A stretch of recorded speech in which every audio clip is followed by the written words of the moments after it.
I'll just cut right to the chase. This watch and this dial is fantastic.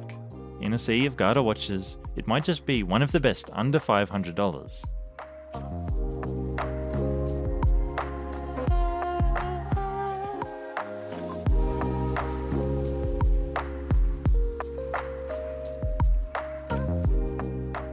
Welcome to Addicted to Watches. Today, we're going to be looking at a watch that is not new. In fact, it has been around for a few years now. It has pretty much all the elements that GADA watches today are ticking off on their checklist, all within an understated but far from boring design. This is the Citizen NB1050-59H. If you've been keeping up with the trends in watches recently, an inescapable fact is that the GADA watch, the Go Anywhere Do Anything watch, has been the flavour of the month for a hot minute. With so many brands releasing these watches though, are we doing ourselves a disservice by not looking back at the ones that were there at the beginning?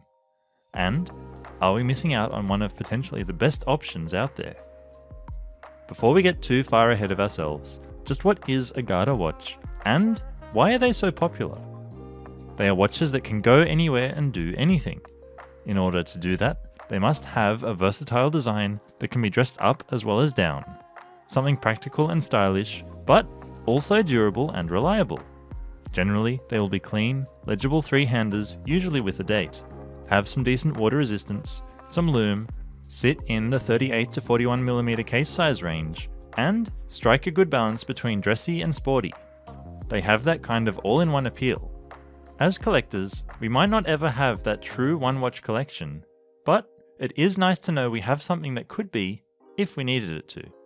A good everyday watch can also just simplify the process of choosing what to wear in the morning when you don't want to think about it too much.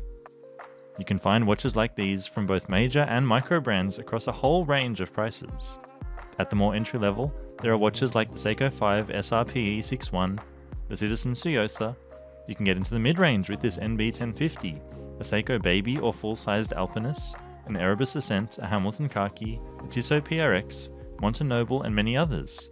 And at the higher end, ones like the Longines Spirit, Tudor Black Bay 1, Rolex Explorer or OP, and so many more. With all those to choose from, and new releases all the time, it can be overwhelming to choose. That said, today, let's look at just one of the many options you have. And even within this model family, you have options. Citizen released this NB1050 in a range of colours, including this, the best one, a black, white and blue. With a retail price of 77,000 Japanese yen, they sit at just over $500 but if you look around, can be had cheaper. Less than 60,000 in some places, and second-hand is cheaper still. I picked up this one for 42,000 yen pre-owned. If you look around even further, you'll find that this line actually extends past these to the 1060 models, with silver leaf dials reminiscent of the NB3020 I looked at in a previous video. They also look stunning, but have a higher price tag thanks to the dial. You might have already known about those 1060 models, but did you know there are even more? The lesser known 1051, 1054, 1055 and 1062 models mix up the case and dial colours even more. What I'd love to see is that green silver leaf dial from the 1062 in a silver case. Unfortunately, from what I can see, that 1062 was some kind of limited edition with only 300 made. You probably noticed I gave the retail price in yen. That's because, once again, this is a JDM model, and getting one can be tricky at best. That's where the sponsor of this video comes in, Baiyi. Through Baiyi, I was able to get my hands on this watch to look at, and tick it off my list of watches I wanted to get this year, which I mentioned in my collection roundup for 2024. So, a big thank you to them. If you don't already know, Baiyi is a proxy buying service that lets you shop from Japanese retailers and platforms that you wouldn't normally have access to. You can bid on Yahoo auctions, shop on Mercari, Rakuten, and a range of other places that only ship domestically within Japan. The items that you order are shipped to Baiyi in Japan, who then ship them to you. With the exchange rates the way they are at the moment, there are definitely some bargains to be had. In the description below, you'll also find a link to sign up where you'll get 10% off your first order, so you can save even more. Thanks again to Baiyi for sponsoring this video. What I think is the most important part of a GADA watch is the dial. On any watch it's important, but here it can make or break the watch. Citizen decided to go out guns blazing with this one, and really give us a striking grey sunburst. It can shift from a bright silver to darker charcoal grey, picking up blue, brown and orange tones as well, depending on the light.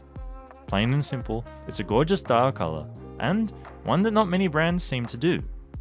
Pride and place above the pinion is the Citizen logo, applied in a brushed finish, and below they kept it simple with just automatic printed in white. Like the brand logo, the indices are applied and have received some attention. They're vertically brushed on top, but have polished bevels front and sides to catch the light and really make them pop. Rather than being polished, the outer edge has been loomed to give you a read of the time after dark, an important aspect of any good GADA watch. These small squares and rectangles glow decently, but of course not anything near like a dive watch. Enough to be discreet, but practical when called upon. At 3, there is no marker because it's been replaced with a date complication. It's surrounded with a polished and brushed applied frame, and a white date wheel lurks beneath. I don't know if a grey date wheel would have looked good here, but I'm perfectly fine with it being white. On the outer edge of the dial is a simple minute track, printed in white with just each minute marked. It's all very clean and legible, which is exactly what you'd want from a good everyday watch, but it still manages to keep you coming back with that silver grey sunburst finish. The hands are pretty much exactly what you want. Simple, legible, well done. They're batten hands which match the applied indices on the dial nicely. Loom is of course also present, and Citizen have done what Seiko do a lot on their Presage models, which is to bevel the hands down the middle and polish just one side but brush the other. This gives the hands a surface to catch the light, but stops them from disappearing thanks to the brushed surface. Proportions are good, with the hour hand sitting just inside the hour markers, and the minute hand extending all the way out to the minute track. The seconds hand is just a polished needle making its way around the dial. Covering all of that is a pretty nice crystal. This isn't Seiko, so no hardlex or mineral crystal here. This one is sapphire, dead flat and has a reasonably strong anti-reflective coating on the underside. It's a clear coating, which can be more expensive to produce than ones with a blue tint, and I'm really glad Citizen went with this. Reflections are kept to a minimum and visibility to a maximum. Moving out a little, let's go over some dimensions. GADA watches need to be versatile, able to be out of the way when not needed, but big enough to have some presence. In my opinion, Citizen nailed it with these ones.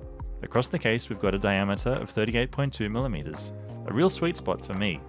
Height comes in at under 11mm thanks to the 9000 series movement inside, and a lug-to-lug of 46.3mm is compact enough to not hang over the edge of even smaller than average wrists. The end links do extend this slightly, but curve downwards enough to negate this, as we'll see. Overall, the 1050 in front of us has pretty much perfect on-paper dimensions, at least for my preferences. But does that change when we look at the case itself, not just the numbers? Up front is a slim polished bezel surrounding the dial, which catches reflections really pleasantly, exactly what you'd expect for a watch like this.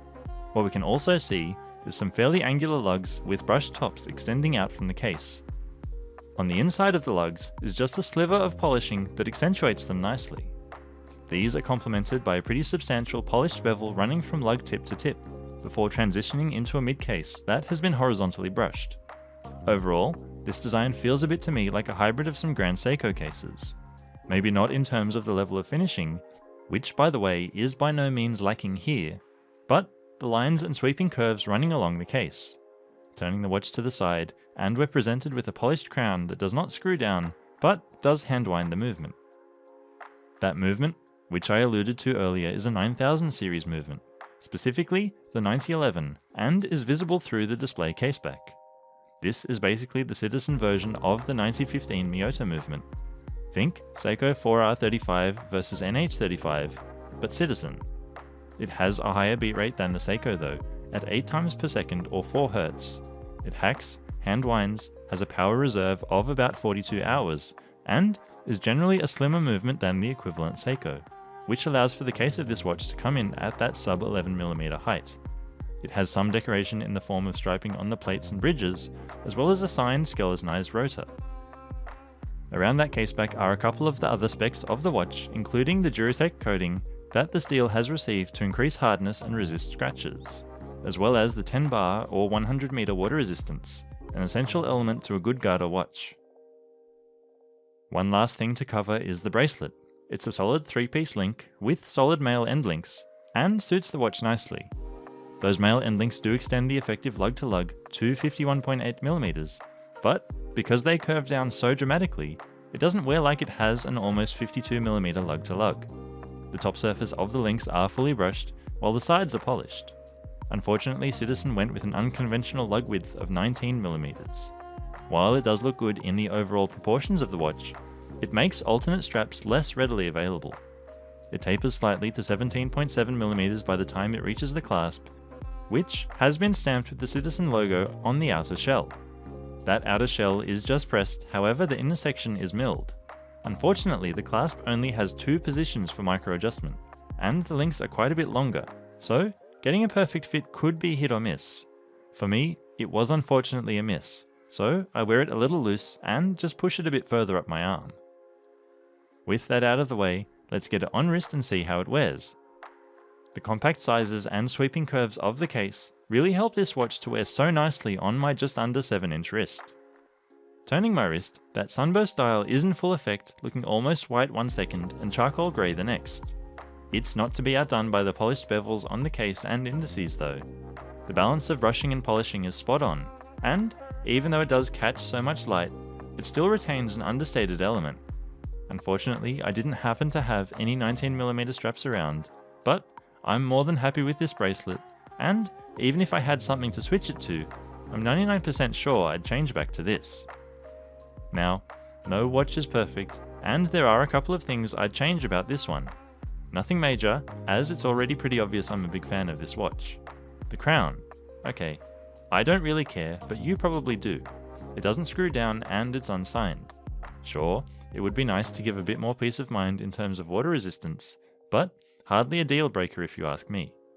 Then there's the clasp. More micro adjust or even half links would have been good to see here. It's unfortunately not even the type of clasp that can be easily swapped out for one with more adjustability because of the way the scissor connects to the other end of the bracelet.